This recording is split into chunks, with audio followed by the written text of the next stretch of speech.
Hi, my name is Manish Gupta, and in this video, I'm going to talk about when to show a suggestion on GitHub Copilot. I'm sure many of you have used GitHub Copilot and have found it super useful. But then, rather than showing suggestion every time, can it selectively make those suggestions is the question, right? And that is the question that is answered in this paper presented at AAAI 2024.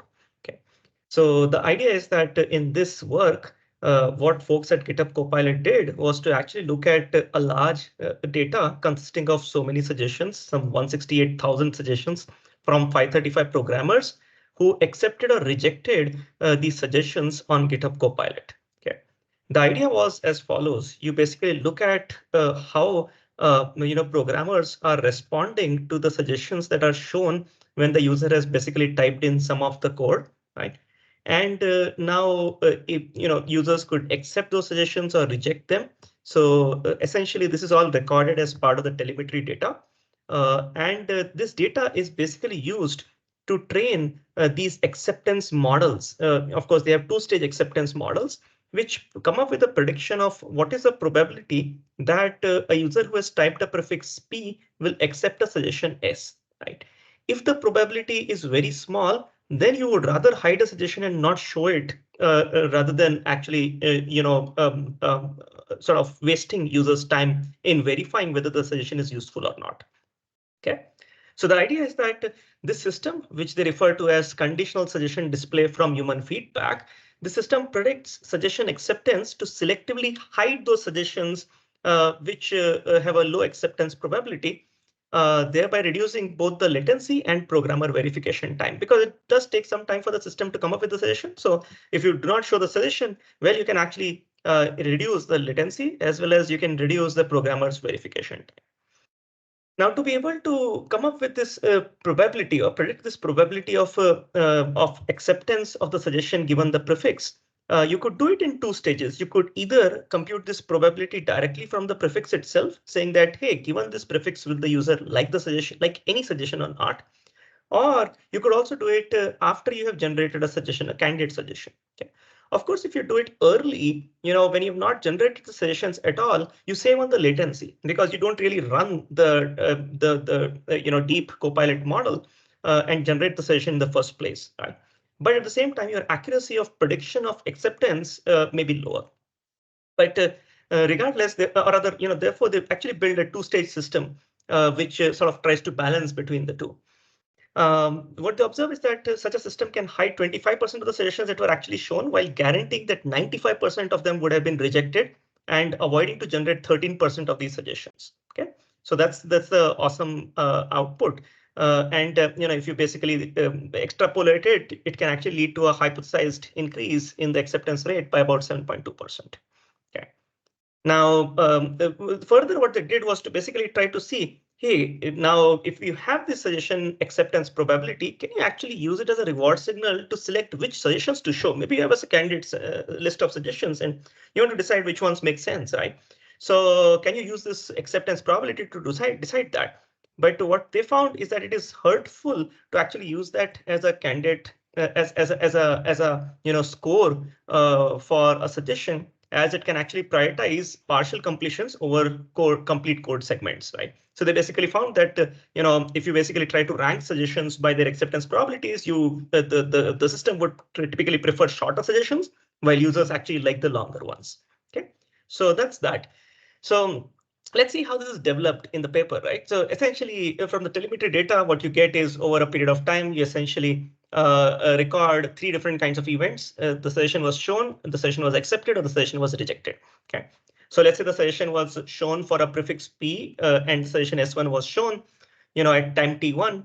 The programmer takes some time to actually record that and understand that, and then doesn't accept at time T2. There is a time delay in between, right? And in this time delay, the programmer could be doing several things like, looking and verifying the suggestion or thinking about code or looking at documentation and so on before they actually accept the suggestion.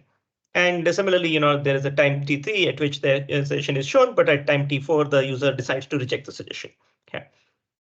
Now, keep in mind that the user could have different latent states in there. So the coder could be actually thinking various things. For example, they could be looking and verifying the suggestion, thinking about code, or looking at documentation. They could be doing several things. And that basically also has an impact on whether they will accept or reject the suggestion. Right? Overall, if you look at the overall expected time the user takes or the programmer takes to process the suggestion. So, in the entire paper, they sort of use X also to sort of indicate the code piece and P also to indicate the prefix. So they are more or less interchangeable as I see them. OK, so the expected time to process the suggestion S, which is shown given the prefix P or the prefix X, so as to think about it, and the latent state of the coder. So the latent state of the coder is basically what they're thinking, right? Can be split into two parts, or rather, as you see, these three parts, right? So the first part is that irrespective of whether they accept or reject the suggestion, they must verify the suggestion. Okay, so there's some time that they take to verify the suggestion. So this is the expected time to verify the suggestion, plus the time when they. So these are two different cases. They accept the suggestion or reject the suggestion, right? After verifying, they will accept or reject, right? So if they accept the suggestion, that's great because they'll spend very little time in terms of editing the suggestion. And if they reject the suggestion, then they have to write it out completely. Okay. So overall expected time when they are shown a suggestion S is basically, verification time plus accept or reject, depending on accept or reject, it's basically editing or writing time. Okay. And it makes sense to show a suggestion to the user if basically let's say that the user takes some time to write the entire code piece, right? Now, it makes sense to show the suggestion if the writing time is greater than the amount of time that they would spend when the suggestion is shown. Now, when the suggestion is shown, again, there could be a probability of acceptance and rejection and so on. But if you net compute expectations over several things, the idea is that you should show a suggestion only if the expected time for writing is larger than the expected time, for expected time that they spend when a suggestion S is shown. Okay. Now, there's a third term here also that you need to care for. That's the latency of generation of suggestion. So if the user is actually waiting for the system to respond, right? Then essentially they also incur the latency. So they are waiting for the suggestion to be shown by the system. Okay. So net, the system should show a suggestion if delta is greater than 0, where what is delta? Delta is writing time minus the time it takes to process the suggestion S minus the latency, or the time it takes for the Copilot system to actually generate those suggestions. Okay. Now, this is all theoretical because, yes, I mean, the problem is that you cannot measure the user latent state. You don't know what the user is doing while they're sort of looking at the screen and typing stuff and so on. Similarly, it's sort of very difficult to figure out how much time the user would take to edit or write the entire code and so on. Okay. So all of this is nice and rosy, but this is basically pretty theoretical in nature. Okay. So estimating delta is actually pretty complex given the telemetry.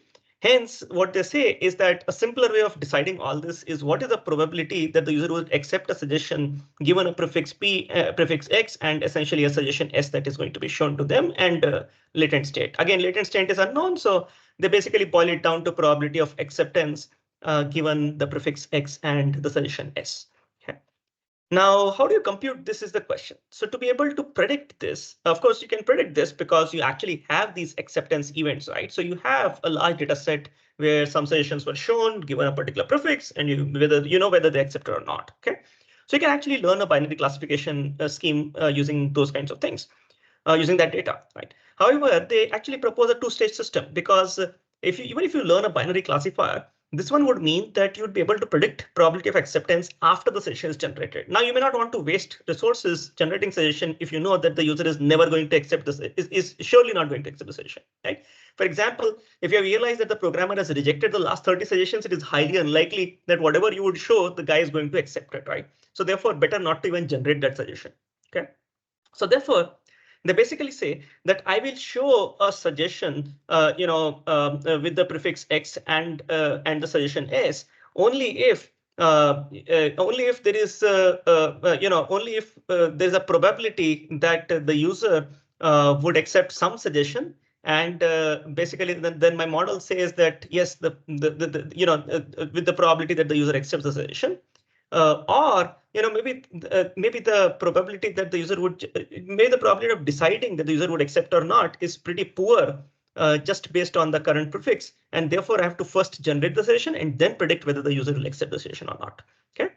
So that's that. So it's a two-stage system. In the first stage, it basically just figures out, well, if the decision of whether showing or not can be made before generating the suggestion. If the decision can be made before, before generating the suggestion, then you essentially just decide based on the suggestion itself whether to show or not. Okay. If the decision cannot be made before generating the suggestion, you actually generate the suggestion and then make the decision based on the prefix and the suggestion. Okay. So overall, net-net, they have to learn three functions, R, M1, and M2. Basically, they're classifiers in that sense, right? And the objective is super clear. There are, in fact, two objectives. Hide as many suggestions that would have been rejected. So, hide as many suggestions that would have been rejected. So basically, you want to maximize this expectation. Okay. So remember, M was M of xs equal to 1 basically means show the suggestion. M of xs equal to 0 means don't show the suggestion. Okay. So basically, you want to maximize 1 minus M. In the sense, you want to minimize M, which basically means you want to sort of minimize showing the suggestions, right? So hide as many suggestions as that would have been rejected. Plus, what you want to do is to maximize number of display decisions made without generating the suggestion. So remember, R was basically whether can you make the decision to display this display the suggestion or not based on just the prefix X. So you want to ensure that you maximize expectation of R of X. R of X again could be 0 or 1. 0 basically means you cannot decide based on just on the suggestion. 1 means you can decide just based on the suggestion, right? So you want to maximize that also. And again, these are two factors. So therefore, there's a lambda to sort of balance between the two factors. Okay. Now, of course, when you are rejecting a suggestion, of course, you have to basically hide as many suggestions as possible, but you want to hide only those which have a very low acceptance probability. And therefore, you have to put this constant in this optimization saying that probability of A equal to reject should be equal to 0 with a very high probability. So probability of A equal to reject, sorry, A equal to reject given M of xs equal to 0 is greater than a high probability P. So that's that. Now, of course, this is an optimization problem, and a very trivialish or a simple solution that they propose is to do the following. They define M1, M2, M and R, all of these three functions over, this one is, of course, over the prefix X. This one is actually over the prefix X and the suggestion S. And R is, of course, just over the prefix X. Right. So basically, these are indicator functions, basically saying if the probability of A equal to accept given X is greater than some threshold T1, then you essentially have M1 equal to 1. If the probability of accept given X comma S is greater than T2, then you have M2 equal to 1. And if the probability of accept given X is if the entropy of the probability of A equal to accept given X is less than TR, then R equal to 1. You see, here entropy is important because overall there should be very less confusion. Entropy is confusion, right? So there should be very less confusion about whether can you make a decision of acceptance or not based just on the suggestion, based just on the prefix rather than the suggestion itself. Okay. So now to be able to learn these functions are basically just classifiers, binary classifiers in that sense, is M1, M2, and R. To do that, they basically depend on, they basically just build a binary classifier using these features. It's a non-deep learning method. It's a very cheap method. Extreme. In fact, they basically make use of this extreme gradient boosting classifier. Okay, so they take data from 535 Python coders, as I mentioned on the first slide, which is basically 4,000 plus coding sessions, 1,675 hours of coding, and 169,000 almost shown events, of which 33,000 were accept events. Right? And they use several interesting features like programmer ID, and this is basically good for personalization. So this is the 535 sized vector, okay, binary vector. Then length of the document, previous 5 action suggestion features. So features of the last 5 suggestions that were shown to the programmer, confidence reported by the Copilot system, embedding, which basically embedding using CodeWhisperer. So CodeWhisperer is a model where they basically give the prompt and the suggestion both, and then get the embedding and use the embedding also the extra features. Presence of certain Python keywords. They actually do this on Python coders only, Python data only. Therefore, presence of certain Python keywords, output of a tree setter parser, code parser in that senses. And then, also features of the prompt, like prompt embedding, text features, and parser outputs for the prompt. Okay, so here is a nice illustration to show how do they do this. So basically, they take the entire, entire code piece. And essentially, they take the entire code piece extending beyond the prompt. So they take the last few lines as prompt, but then they actually compute session level features. So what is a session? Session is basically all the code lines that the programmer has written such that the gap between two code lines is less than 30 minutes. Okay. So basically in a one session, in a one sitting, how many code lines the programmer wrote. Okay. So they take the entire session, come up with these session level features. They also, as I also mentioned in the previous slide, they also take the prompt and then they come up with the prompt level features. And then of course you have your suggestion level features, also suggestion level features also. Okay. So this is a suggestion, by the way, right? And therefore they all pass that also to CodeWhisperer, get the suggestion embeddings. So the suggestion level features, they also get prompt embeddings and use them as features. Okay. And they use that to basically compute both M1, M2, and also R. Okay. So how does this entire platform or the system perform, right? So essentially this system, the M1, M2, all of these computations are very, very cheap because they use this typical traditional machine learning extreme gradient boosting. Remember, this is basically like a boosting algorithm, right? It has to do nothing with deep learning and therefore it is heavily performant, highly performant, right? It takes a few microseconds on CPUs. Okay. They find that their M1 classifier, a binary classifier, has an AUC of 0.631. Now that's not a great AUC, but remember this is an AUC without showing the suggestion at all, which without computing the suggestion. It's just based on the prompt. Okay. M2, the accuracy is 81%, AUC is 0.78. Okay. And if you actually add the personalization features, it basically rises up slightly. I think it becomes 0.795 or something. So that's a pretty good AUC in that sense. It's a very good AUC to predict whether the suggestion will be accepted or rejected in that sense. Okay. And again, they find, these are the most important features that they find for their M1, M2 models. The confidence of the Copilot system in coming up with the suggestion, of course, is one of the important features. Suggestion length, how long the suggestion is, the current index, that the user is typing, prompt length, number of shown events in the last 10 things, right? In the so last event is accept whether the last event is accept or not. Suggestion includes a hashtag or not, right? So all of those are important features, so to say, to decide whether whether to show a suggestion or not, Okay. Now this is the main plot. This is basically telling you a very interesting story. So on the x-axis, this is accuracy while hiding the suggestions, and y-axis is suggestions which are hidden. So percentage suggestions which are hidden. Okay. So the idea is that you want to hide as many suggestions as possible while maintaining very good accuracy. So ideally, you want your dot to be here, but of course, getting such an ideal system is very difficult. Okay. But what they're able to achieve is pretty good system. Okay. What you also see here is different curves, and these curves basically each of them actually tells you how many times you actually need to generate the suggestion versus just show the suggestion without just to decide whether to show the suggestion or not without generating the suggestion. Okay, so the lowest curve here is with r equal to 1. Now r equal to 1 basically means that you're using M1 model only. Okay. So R is basically expectation over that small r. Remember, the small r function was basically whether you should decide to show the session or not just based on the prefix itself, or actually you need the session also. Okay. So R equal to 1, the yellow curve basically tells you that you just use the M1 model only, in the sense that you don't really generate the session at all, just based on the prefix decide whether to show the session or not. Okay. The top curve here basically is with r equal to 0, which means that you don't bother about r, don't bother about the r function, always generate the suggestion and then decide whether to show the suggestion to people or not. Okay. So it is sort of obvious that, this top curve is going to be the best because, well, I mean, it also involves a lot of latency. Okay. And what does the top curve tell you? The top curve sort of tells you that hiding about 52 or 53% of the suggestions basically can guarantee about 91.3% rejection accuracy. So the idea is that you can hide 53% of the suggestions. That's a great thing, right? While guaranteeing that about 92% of them would have been rejected by the user, by the programmer. Okay, that's the awesomeness. Okay, similarly, hiding about similarly, if you talk about more realistic system in some ways, so hiding about 25.3% of these suggestions, so a system can actually hide about 25% of these suggestions while guaranteeing about 95% rejection. So that 95% of those would be rejected while avoiding about 13% of the suggestions from being generated. Okay, so that's the beauty about the system.